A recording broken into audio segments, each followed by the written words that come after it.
Please, everyone, you can welcome Natalia Ucrós from Fondo Acción in Colombia. Yes. Natalia. Hello.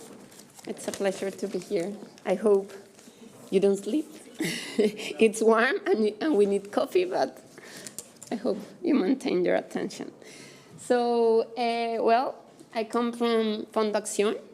I coordinate all the childhood topics in this organization that Margarita is going to help me because I'm so bad coordinating these things. You can go. So we are a Colombian private fund that had been working for more than 20 years, combining environment and childhood to do sustainable activities in Colombia. We work in all the country. We have a very diverse country, like David said. We have really rural and distant places, a lot of small cities that are getting bigger, some big cities that are a chaos. So we work in all this diversity with all their ecosystems and communities. How we do it? We always, and it's the first thing that we do, we listen. We're beginning with the understanding of what is happening there, what the people does, what the people feel, what they need for their lives. Then we think together, we create ideas together, we help people to organize their ideas because communities need a lot of things. Talking about childhood and environmental things, people need a lot of things. And have a lot of vulnerabilities, especially in Latin America, and I imagine also in Africa and the countries that are today here. So we think together to organize ideas and to do it possible.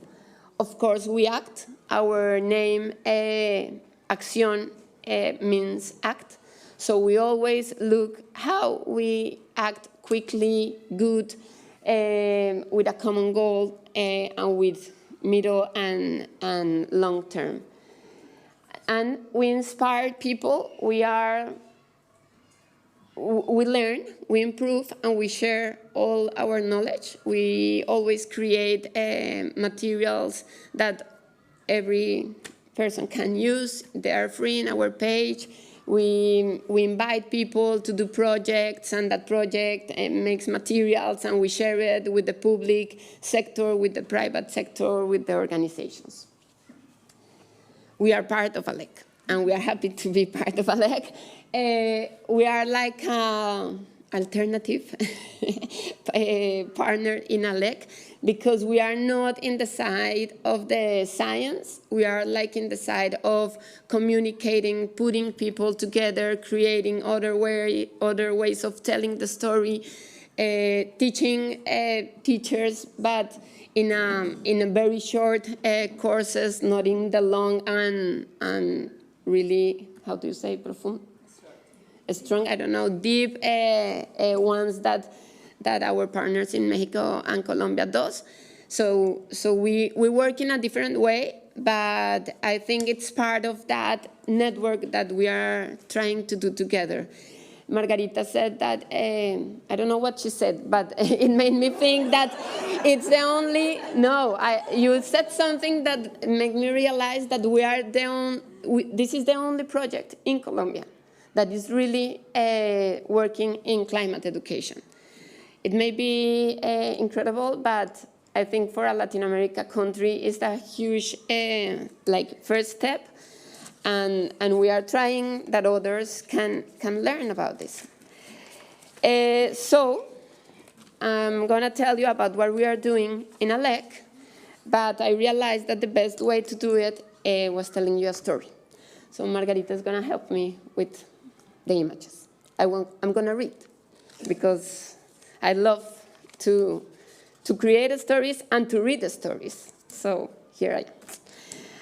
I think the best way to convey what we have done, what we are looking for, and how we are working with different educational actors is by telling you a story of a real teacher in a real place with real students.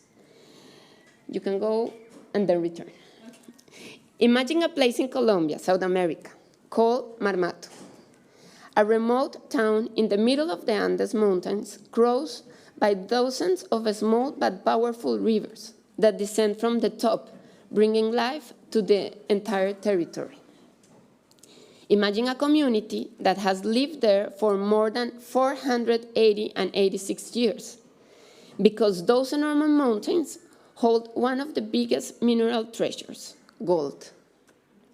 Imagine years and years of gold extraction and the opportunities it had brought to the community, but also the impact it has had on the water, the forest, the animals, the land, and on people's health. Now imagine Marmato's tiny school, a school where children of all ages go every day to learn about social and natural science, mathematics, reading and writing, sports, and so on. Imagine that in that school works a teacher called Jairo, who teaches science to high school kids. Jairo teaches all the regular subjects as a teacher has to, but he also deeply curious about Marmato's nature, the town's long story of mining activity and its impact on the ecosystem, but also about the community's need for it. Go to there. He wants to know about the water of the rivers that cross the area, how much there is, and how it influences the quality of the soil and the stability of the hillsides. He knows that in some way his community is facing risks that come as a consequence of human activity.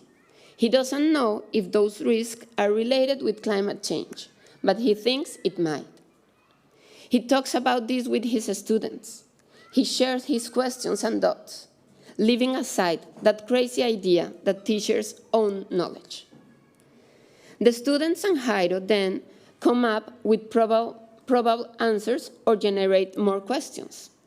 They observe, question, form hypotheses, conduct experiments, analyze, develop ideas, take actions, ask new questions, conduct interviews, tap into community and historical knowledge, take actions, and so on. One day, they discover an abandoned climate station at the school. They don't know how it works, so they start to inquire. Jairo is the more inquisitive. Suddenly, he realized that perhaps Marmato has another treasure in addition to gold, the opportunity to obtain data, to track climate changes and transform some of the community practices related with nature. This will have the potential to make Marmato a better place for everyone. The power, I think you can go on. Yes, you already did it? Okay, thank you. The power of a curious and flexible teacher, open to child participation, give this climate station more meaning than expected. Jairo invites his students to learn about the equipment, to find answers, but most importantly, to ask questions, produce information, and think about how this information can be useful for the rest of the community.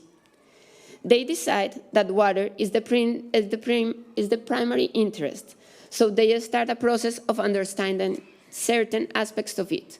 For example, how much rain they have in Marmato during a specific period of time? Why does it vary? How do they use water for their homes and mining activities? Why is water leading to landslides? They collect information and share it with their families and friends. The miners, for instance, realize that they are using a lot of the local water, and when they discard it, it becomes unsafe for people, animals, and the forest.